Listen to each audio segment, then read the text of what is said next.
Bien-aimés dans le Seigneur, bonjour encore une fois de plus.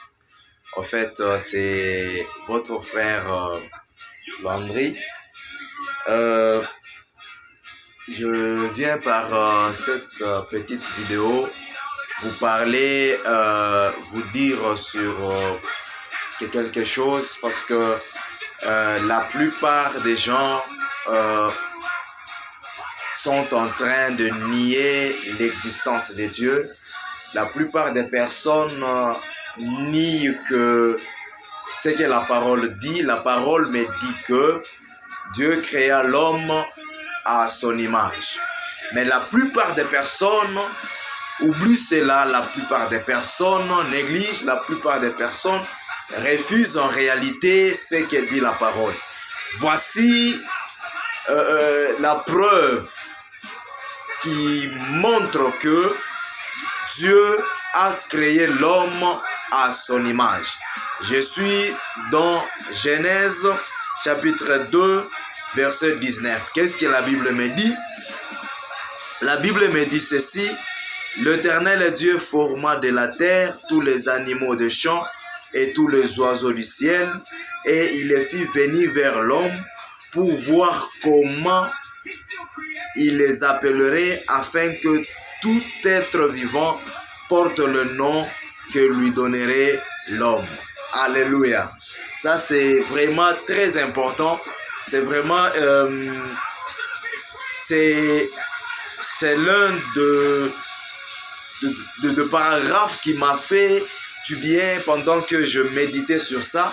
Écoutez, bien-aimés dans le Seigneur, l'homme a été créé à l'image de Dieu, raison pour laquelle que Dieu lui-même a eu à tester normalement ce qu'il a eu à faire sur l'homme. Qu'est-ce que Dieu a eu à faire? Après avoir créé l'homme, il a créé aussi les animaux. Après avoir créé tout cela, il a pris l'homme, il a placé devant les animaux. La Bible déclare que Dieu a placé les animaux pour voir comment est-ce que l'homme en question, l'homme à laquelle lui-même a eu à créer, l'homme à laquelle lui-même a eu à mettre son souffle de vie, comment est-ce qu'il donnerait le nom, comment est-ce qu'il commencera à appeler ces animaux par leur nom. Amen. Ça, c'est vraiment très important. C'est ligne de verset. Donc, c'est vraiment l'un des versets qui prouve l'existence de Dieu, qui prouve que l'homme a été créé à l'image de Dieu. Raison pour laquelle il part trop loin en appelant l'homme qu'il a eu à créer. La Bible dit pour voir comment est-ce que l'homme va appeler ces animaux. Donc, Dieu a créé les animaux. Dieu n'a jamais donné le nom à un animal. Amen. Il a donné l'autorisation à Adam, qui était le premier homme que Dieu a créé. Il a donné le pouvoir de donner les noms à chaque animal. Amen. C'est pour te dire une des choses, que l'homme a été créé par Dieu. Dieu a doté de pouvoir à l'homme. Dieu a doté de capacité à l'homme. Raison pour laquelle il y a certaines choses que Dieu t'a déjà laissées. Il te laisse un champ libre. Il y a certaines choses qui ne demandent pas toujours le spirituel. Il y a certaines choses qui ne demandent pas seulement le spirituel, mais ça demande aussi l'intelligence. Raison pour laquelle Paul est en train de nous dire que nous devons prier avec intelligence. Amen. Alléluia. Il y a un moment pour l'esprit et Dieu nous a laissé ce champ-là, que l'homme a aussi ses capacités pour faire certaines choses. Raison pour laquelle il a laissé le choix. Quand on te prêche l'évangile, il te laisse le choix de vérifier, il te laisse le choix de prendre la décision. Pourquoi? Parce qu'il connaît très bien les capacités qu'il a mis en toi pour que tu puisses comprendre réellement, tu as une portion de Dieu en toi. Amen. Alléluia. Dieu t'a donné le pouvoir, Dieu t'a donné la capacité, Dieu t'a donné l'intelligence. C'est pour faire aussi certaines choses. La plupart des personnes croient que la pauvreté quittera par des prières. J'aimerais te scandaliser que Dieu nous a donné le pouvoir pour chercher. En réalité, la pauvreté ne se chasse pas avec la prière. La pauvreté se chasse avec le travail, tout en associant Dieu dans tout ce que nous sommes en train de faire. C'est pour te dire quoi? Dieu t'a donné toute capacité, Dieu t'a donné tout le pouvoir que tu puisses aussi être maître de certaines choses. Il te laisse la capacité, il te laisse l'intelligence pour faire certaines choses. Amen. Alléluia. Ce n'est pas un problème qui est un peu moindre. C'est une responsabilité. Écoutez, Dieu crée les animaux. Et puis il appelle Adam, il dit à Adam, donne leur nom. Amen. Adam commence. Ça c'est le pigeon. Ça c'est le lion. Ça c'est la chèvre. Ça c'est le bouc. Ça c'est le canard. Ça c'est... Donc il donne le nom. Aujourd'hui nous sommes en train d'appeler chaque animal par son nom. Amen. Alléluia. J'aimerais te dire une chose, que nous sommes en train de traverser un moment qui est un peu difficile, que la plupart des gens cherchent à dévier les enfants de Dieu dans leur chemin. Raison pour laquelle je te prierai de chercher la connaissance, et la connaissance se trouve uniquement dans la parole de Dieu.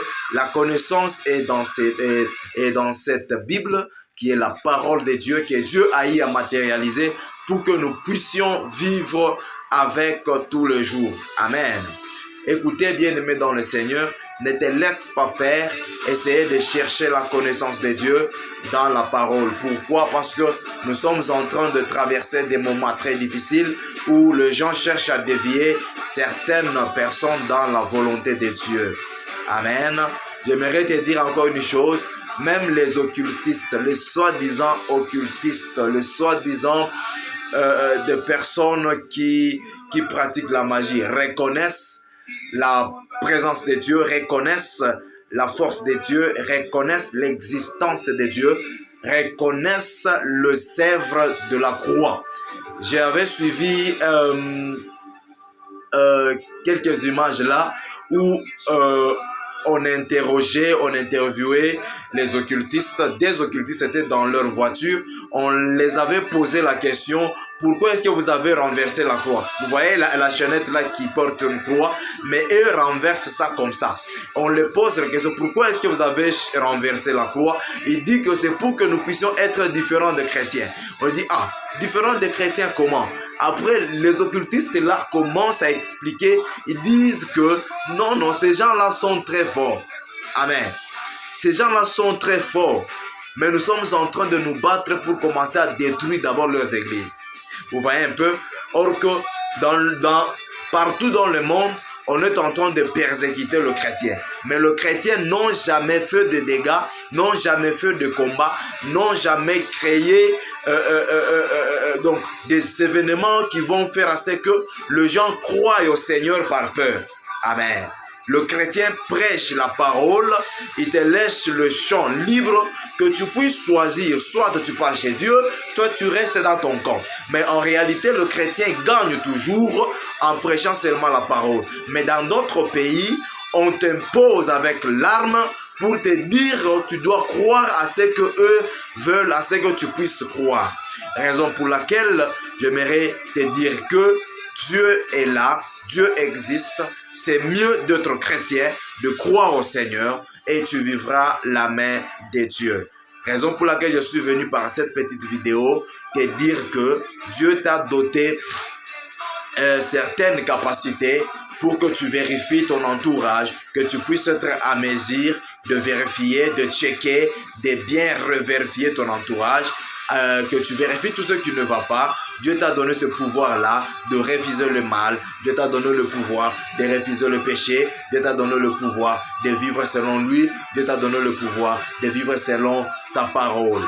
Car cette parole est le garde-fou, est notre bouclier, car cette parole est notre chemin qui nous éclaire, car c'est une lumière que Dieu a eu à nous apporter. En tout cas, je bénis Dieu pour ce passage dans le livre de Genèse où Dieu a eu à donner la capacité à l'homme de donner les noms aux animaux. En tout cas, pendant que je méditais sur ça, je me disais, pourquoi est-ce que Dieu peut faire ça? Donc la Bible prouve qu'il voulait voir comment est-ce que l'homme allait appeler. Raison pour laquelle je t'ai dit, partout où tu es, partout où tu te retrouves, tu dois savoir qu'il y a un Dieu vivant, un Dieu qui a créé le ciel et la terre, un Dieu qui t'a créé toi à son image, un Dieu qui a déversé son pouvoir sur toi afin que tu puisses résister donc à toute chose qui peut t'appeler ou soit qui peut te pousser à ce que tu puisses quitter le champ, que tu puisses quitter le chemin de la vérité. J'aimerais te dire encore une chose, que être chrétien, c'est une chose qui est très très importante. Être chrétien commence par croire au Seigneur. Et après avoir cru au Seigneur, tu confesses par ta propre bouche que Jésus-Christ est sauveur personnel de ta vie. Tu crois au Seigneur, il y aura des enseignements que tu seras soumis pour que tu puisses consolider aussi ta foi, car tout chrétien est censé avoir cette Bible qui est la parole de Dieu matérialisée pour notre vie. Ça nous édifie, ça nous donne de lumière et ça nous fortifie, ça nous donne de capacité, parce que tout ce que nous sommes en train de chercher se trouve dans cette parole. Raison pour laquelle il a parlé avec Josué en disant que ces livres de la loi ne s'éloignent point de ta bouche, afin que tu réussisses dans ta vie. Donc tu dois méditer jour et nuit ces livres pour que tu puisses réussir et tu puisses avoir du succès dans tout ce que tu entreprendras. Que le Seigneur vous bénisse. Rendez-vous à la prochaine. Bye bye.